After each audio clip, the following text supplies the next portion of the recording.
chi một tô thông sẽ ăn nghĩa mơn chăng ạ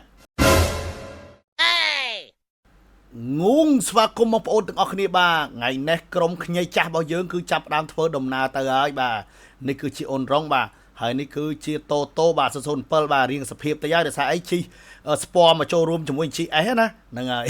chân thôi ta sập hiệp tích bà là này cứ dương chập đam thưa đồng nào trên tới ấy một ôn hiệp bà chân một ôn khơi phụ dương chi show chứ tích cực thắng phụ dương nó chi một tô chơi ấy tới chẳng á mẹ này bóng ôn mà nè đã chi môi na cái quạt chi pe để quạt rồi cho cái rồi nói cứ quạt ngợp trâu rồi chìm sách cứ lại plei làm bạ ấy chẳng á bóng ôn này bà là này dương thọt bà thọt sôn pel môi mớ bóng ôn này bà đi ok bà cái chi group kia bà quạt chi spawn này nè là sao ấy quạt còn min chị đây ta toàn ăn vô màu một ôn này bà là này cứ dương thưa đồng na chụp từ đó kia ấy bà phụ ấy min kia dương cứ rong chấm nơi cái lạnh cả sang bà chân một ôn đằng ấy bà vì say mà tố phía chớn cứ dương từ chung hía nơi cái lạnh cả sang đầm bầy ấy tí mùi cứ dương riệp trong khluôn hay nâng chạ sang ở pin nè một ôn này bảo đó ấy dương tới thưa đồng nào về ngay mệt chi ở sáng chúc chăm nhom phong nhom ở sang ấy ọt miền này bông ôn ta bông ôn ọt chạ sang chạ ấy riệp trong khluôn ấy rủi ro tết cứ cây tay chào lại bà ọt miền hay ở chúc chăm nhom chạ sang ấy sân ọt miền này bà chân vì say mà tố cứ chân một ôn này bà ok lấy ní cứ dương ban mà đo cái này sang ai bà lấy dương chụp bà bị sứt ô tô bà hơi chầm môi nâng bà crom bao dương bà nè người bà cho một ôn mơ tơ ôi bà cứ mà tô bà chị em bà ta buôn pram krương nó cứ trao nè bà cứ vụ ấy phù mà tô mũi sợ thông mà tô mũi thông bay tiết hay một ôn mơ đi bà chân bạch trao đấy bà phết chị ấy nè miền bà chỉ đúng tới miền tập buôn pram krương ấy tới cứ bà cứ pin play rồi ok một con này bà là ní cứ dương chạy sang chạy ai điệp trong ai rủi ro lấy chân tả lấy dương từ thôi đầm na tiết một con này bà ok lấy dương thôi đầm na tranh pi cả sáng chua tới cam bật thí bà cùng rút khúc mà đôi ngày được bao bon sắp nó bỏ mà đai bao bà bon hên pơ cái đây mà buôn bà ok lấy dương thôi đầm na tới chân trong và trẻ phép bọc ôn tao tha vì say mà tô cứ bằng cao ca rọp an bà ca sờ lạnh kia bà chân miên cam bật thí cứ nè mà đòn bà ngày đấy dương từ cam bật thí kế ngày cõi về để dương miền cam thi cứ kê máu cam thi dương bình bà chấn phơi oi cam thi bây giờ canh tay sờ bài ở đây sầm khăn một con hết bà cứ cam thi tầm miên mà tô bà vô ta tăng đôi chia vào phết chị aiឬក៏ប្រភេទម៉ូតូ sport ឬក៏ប្រភេទម៉ូតូលេងគ្រឿងអីហ្នឹងមើលទៅលយបាទឥឡូវយើងមកជួបបាទបាទបង KBL បាទគាត់ជិះឡានថ្ងៃនេះអត់បានជិះម៉ូតូអត់បានជិះម៉ូតូគេបាទហើយអារម្មណ៍គាត់ក្តុកក្ដួលបងប្អូនអើយក្តុកក្ដួលពេលឃើញគេជិះម៉ូតូអញ្ចឹងណានឹកឃើញក្នុងចិត្តដោយសារគាត់ជាប់ដឹកប្រពន្ធដឹកគ្រួសារគាត់អញ្ចឹងណាអញ្ចឹងគាត់អត់បានជិះម៉ូតូមួយយើងទេបាទតែក្នុងចិត្តគឺចង់ហើយអូខេឥឡូវនេះគឺយើងបានជិះមកដល់កន្លែងផ្លូវឡើងស្ពានហ្នឹងបាទផ្លូវកន្លែងដែលយើងជិះកោងកាច់ទៅខាងកំពង់ចាមណាបងប្អូននេះបាទហើយបងប្អូនសួរថាជិះម៉ូតូធំដើម្បីអីបាទឥឡូវនេះបងប្អូនមើលនេះបាទពេលដែលយើងជិះម៉ូតូធំណាយើងមានអារម្មណ៍ថាយើងគឺជាបរិសុទ្ធពិតណាអ្វីដែលសំខាន់ពេលដែលយើងជិះគឺមានបងប្អូនយើងចាប់អារម្មណ៍ច្រើនហ្មងបាទជាពិសេសបងប្អូនមើលនេះវីដេអូកន្លែងនេះបាទសូម្បីតែស្រីស្អាតមែននេះក៏គាត់ចាប់អារម្មណ៍មើលយើងដែរនេះបងប្អូនមើលទាំងអស់គ្នា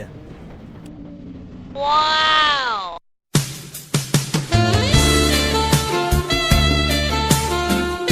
បាទអញ្ចឹងក៏សូមអធិស្ឋានទៅដល់ម្ចាស់រូបផងធ្វើម៉េចបើជាប់នៅក្នុង GoPro ឯណាបងប្អូននេះបាទអូខេបងប្អូនអើយស្ដាយអាការពីនៅកន្លោះគ្មានលុយទិញម៉ូតូជិះអីលុយដូចឥឡូវទេបាទទៅតែឥឡូវទេបាទមានប្រពន្ធមានអីទៅយើងមានសមត្ថភាពទិញម៉ូតូជិះណានេះអត់មើលកំឡោះសង្ហានេះកំពុងខលតាណានេះបាទបងប្អូនមិនមែនគាត់ជិះម៉ូតូលេងទូរស័ព្ទអីណាបាទគឺគាត់កំពុងតែ check mic មើលថាតើកន្លែងដែលយើងត្រូវធ្វើដំណើរទៅគោលដៅទីតាំងនៅកន្លែងណាអញ្ចឹងណាបងប្អូននេះបាទដោយសារតែខ្ញុំធ្លាប់ទៅដែរបាទបើនិយាយពីការជិះលបឿនវិញបងប្អូនមើលទៅគឺឃើញបាទជិះមិនមែនធម្មតាទេបាទតែលបឿននេះគឺខ្ញុំដាក់បលឹះទេណាបាទបើមែនទេគឺ120 130ទេបងប្អូននេះបាទអូខេបងប្អូននេះបាទឥឡូវនេះគឺធ្វើដំណើរទៅទៀតហើយបាទអញ្ចឹងជិះបាទកាត់ផ្លូវកាត់ផ្ទះកាត់វាលស្រែកាត់ទំនប់កាត់បាទចូលផ្សារកាត់ព្រៃហ្នឹងបាទសប្បាយនេះសូម្បីតែក្មេងៗបងប្អូននេះបាទជួបគឺគាត់ហូមកបាទឃើញហូអាយដលបាទអញ្ចឹងចង់បញ្ជាក់បងប្អូនថាជិះម៉ូតូគឺសប្បាយបែបហ្នឹង បាទជិះម៉ូតូគឺបន្សល់ទុកនៅអនុស្សាវរីយ៍ជាច្រើនក៏ដូចជារូបថតក៏ដូចជាវីដេអូបាទដូចជាវីដេអូនេះអញ្ចឹងខ្ញុំធ្វើរួចគឺខ្ញុំផុសចូលទៅក្នុង social media ក៏ដូចជាផុសចូលទៅក្នុង YouTube ទុកដើម្បីពេលដែលខ្ញុំចាស់ទៅអីចឹងខ្ញុំអង្គុយមើលបាទជាមួយនឹងមិត្តភ័ក្តិឬជាមួយនឹងអ្នកជិះម៉ូតូបាទ3 4 5នាក់អង្គុយមើលទៅសើចសប្បាយចឹងណាបងប្អូននេះបាទហ្នឹងហើយគឺជាអ្វីដែលខ្ញុំចង់បានបាទហើយឥឡូវនេះគឺយើងចូលមកដល់ផ្លូវចូលដល់ផ្ទះបងហេងពៅការ៉េ9ហើយបងប្អូននេះបាទអញ្ចឹងបងប្អូនឃើញហើយបាទទោះផ្លូវលំបាកមិនក៏យើងស្កាត់ទៅរកគ្នាដែរបាទដោយសារសិតតែជាបងប្អូនល្អបាទយើងរាប់អានគ្នាអញ្ចឹងណាបងប្អូននេះបាទដូចខ្ញុំនិយាយអញ្ចឹងគឺទុកលំបាកគឺមានម្នាក់ម្ដងបងប្អូនបាទថ្ងៃនេះយើងទៅកម្មវិធីគាត់ថ្ងៃក្រោយគាត់មកកម្មវិធីយើងវិញហើយសប្បាយទាំងអស់គ្នាបាទអញ្ចឹងម៉ូតូគឺជិះទៅគឺបងប្អូនឃើញហើយសប្បាយបាទគឺជាជួបាទអញ្ចឹងទៅហើយបើគិតពីរឿងសាំងរឿងអីវិញបងប្អូនហ្នឹងហើយបាទម៉ូតូធំបាទបើនិយាយទៅគឺស៊ីចង់ប្រហែលឡានបើអាចនិយាយបានគឺប្រហែលឡានទេបងប្អូនបាទគឺប្រហែលឡានព្រោះចាក់ម្ដងអស់10-20 ដុល្លារដែរបងប្អូនគិតមើលបាទហ្នឹងហើយអញ្ចឹងប៉ុន្តែគ្រាន់តែថាយើងបំពេញក្តីបំណងសបាយរបស់យើងបាទព្រោះយើងចូលចិត្តសបាយបែបជិះម៉ូតូអញ្ចឹងបាទបងប្អូននេះបាទខ្ញុំបញ្ជាក់ជូនអញ្ចឹងណាហើយបងប្អូនខ្លះក៏សួរថាជិះម៉ូតូចឹងអត់ហត់អត់ក្តៅទេក្តៅបងប្អូនបាទហត់ក៏ហត់ក្តៅក៏ក្តៅហើយម៉ូតូធំទៀតបាទត្រូវការទប់ទៀតប៉ុន្តែធ្វើម៉េចយើងស្រឡាញ់បាទយើងស្រឡាញ់វិស័យហ្នឹងណាបងប្អូនបាទស្រឡាញ់វិស័យហ្នឹងចេះតែបដូរទៅប៉ុន្តែដូចខ្ញុំចង់និយាយប្រាប់បងប្អូនថាតន់យើងមានកម្លាំងបាទយើងភ្លក់គ្រប់រសជាតិបាទគ្រប់រសជាតិនៃជីវិតរបស់យើងណាពេលដែលយើងលាចាកលោកពីផែនដីនេះទៅវិញណាភ្លក់គ្រប់វិជាតិបៀបបាច់បងប្អូនបាទគឺម៉ូតូធំនេះបើយើងនៅមានកម្លាំងជិះឲ្យហើយទៅបងប្អូនបញ្ជាក់តែយើងចាស់យើងអស់កម្លាំងយើងជិះលេងកើតហើយបាទអញ្ចឹងដល់ពេលដែលយើងអស់កម្លាំងចាំយើងជិះឡានជិះអីវិញអញ្ចឹងទៅបងប្អូននេះបាទអញ្ចឹងតន់មានកម្លាំងគឺខ្ញុំសាកឲ្យជិះម៉ូតូស្ពណ៌ជិះម៉ូតូធំជិះហ្នឹងក៏ខ្ញុំសាកឲ្យអស់គ្រប់រសជាតិតែម្ដងបាទកុំឲ្យគេថាកើតមកមួយជាតិនឹងគេដែរអត់បានសាកអត់បានអីអញ្ចឹងណាបងប្អូននេះបាទហើយនិយាយនេះមិនមែនថា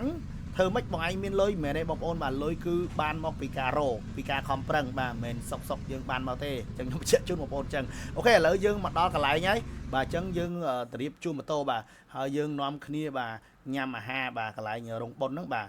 ប៉ុន្តែចង់បញ្ជាក់បងប្អូនថានេះបាទនាំនេះដាក់តិចម្នាក់មកកំប៉ុងអីអញ្ចឹងណាបងប្អូនបាទតែញ៉ាំអត់ច្រើនទេដោយសារអីមានបងប្អូនយើងខ្លះគាត់ត្រឡប់ទៅវិញអញ្ចឹងណាហើយក៏មានខ្លះទៀតគឺគាត់នៅសម្រាប់ដល់ស្អែកអញ្ចឹងទៅបងប្អូននេះបាទហើយនេះគឺជាក្រុមការងាររបស់បាទក្រុមត្រីតែម្ដងបាទក្រុមត្រីទៅណាគឺទៅទាំងវងតែម្ដងបងប្អូនអរគ្នាបាទបាទនិយាយរួមបងប្អូនបាទអ្នកដែលរាប់អានខ្ញុំគាត់ដឹងហើយបាទតែហៅក្រុមត្រីគឺទៅទាំងវងមកបន្តិចបាទមានបន្លែមានដំណាំអីហ្នឹងបាទ